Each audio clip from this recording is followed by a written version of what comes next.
پہلے بھی دین آئے، پہلے بھی بڑے بڑے نبیوں کے پاس دین آئے، جو بھی نبی آتا، جو بھی رسول آتا، کوئی تو رسول کوئی تو نبی پہلے والے رسول کی شریعت کی تجویز کرتا اور اس کی اشاعت کرتا، اور جب کوئی رسول آتا تو رب الجلال کی طرف سے اس کو کوئی نیا صحیفہ، نیا دین ملتا، تاکہ وہ لوگوں کو بتا سکے کہ کون سی شے حرام ہے، کون سی شے حلال ہے، اور کس چیز کا کرنا جائز ہے، کس چیز کا کرنا ناجائز ہے۔ تو جب اسلام آیا،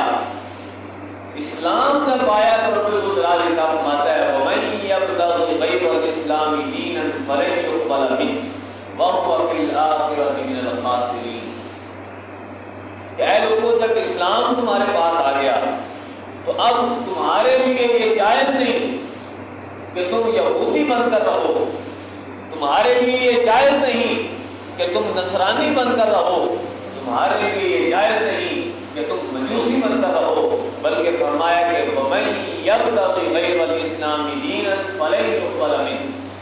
اب جب اسلام تمہیں عطا فرما دیا، اب اسلام ایک ایسی چیز ہے، رب الجلال فرماتا ہے کہ اسلام سے کوئی بھی سائڈ سے ہٹ کر، اسلام سے ہٹ کر اگر کوئی بندہ نیا دین بناتا ہے تو رب الجلال فرماتا ہے کہ فَلَن يُقْبَلَ مِنْهُ، اسے کبھی بھی قبول نہیں کیا جائے گا، اور قبول بھی نہیں کیا جائے گا وَهُوَ فِي الْآخِرَةِ مِنَ الْخَاسِرِينَ۔ ایک تو یہ ہے کہ قبول نہیں کیا جائے گا، ہو سکتا ہے کہ مطلب اس پر چلتا رہے کچھ نہیں ہوگا، بلکہ رب نے فرمایا کہ ایک تو اس سے قبول نہیں ہوگا۔ اسلام جب آ گیا تو اب اسلام کے علاوہ کسی اور دین کی کوئی حیثیت نہیں، اپنے اپنے وقت میں ان کی حیثیت بھی تھی، ان کا نام بھی تھا، ان پر عمل کرنا واجب بھی تھا، اس کے فرائض، اس کے اوامر اور اس کے نواہی پر عمل کرنا ضروری تھا۔ لیکن جب اسلام آیا، جب اسلام کی بہار آ گئی، محمد عالم صلی اللہ علیہ وسلم دین لے کر آ گئے، اسلام تمہارے پاس پہنچا دیا، اب فرمایا کہ وَمَن يَبْتَغِ غَيْرَ الْإِسْلَامِ دِينًا فَلَن يُقْبَلَ مِنْهُ۔ اب ہر شے چھوڑ دو،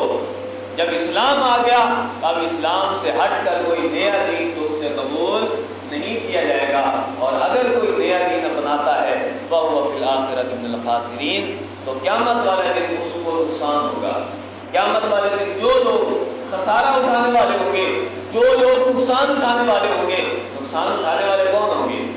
قیامت والے دن نقصان کس کو کہا جاتا ہے؟ قیامت والے دن نقصان یہ ہوگا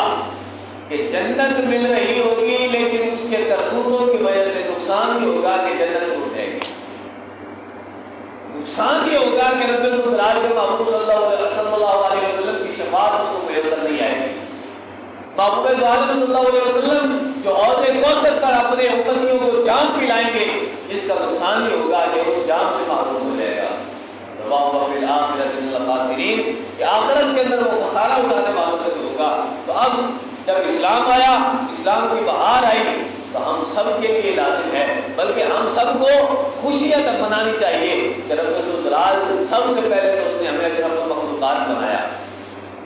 ہمیں تمام مخلوقوں میں سے اتنی مخلوق تھی رب الجلال کی، کوئی ریگنے والے، کوئی چلنے والے، کوئی اڑنے والے، کوئی ذلیل و رسوا، کوئی بڑے قد والے، لیکن رب الجلال نے ہمیں اشرف المخلوقات میں سے بنایا۔ یہ بھی رب الجلال کا احسان ہے۔ اور اس کے بعد اپنا جو پسندیدہ دین ہے جس کے بارے میں رب الجلال فرماتا ہے کہ اے محبوب اپنے غلاموں سے فرماؤ الیوم اکملت لکم دینکم واتممت علیکم نعمتی ورضیت لکم الاسلام دینا۔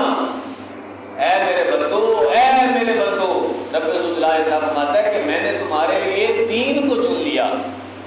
میں نے تمہارے لیے اسلام کو چن لیا دین کے طور پر۔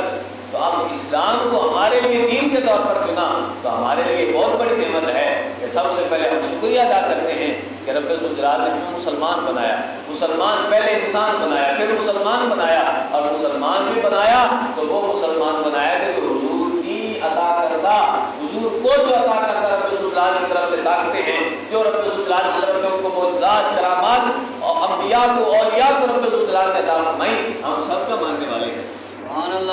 اب یہ اسلام ہے۔ اب اسلام کے لحاظ سے قیامت کے دن اسلام کا ایک میرٹ ہوگا، اسلام والے میرٹ پر رب الجلال قیامت والے دن فیصلہ فرمائے گا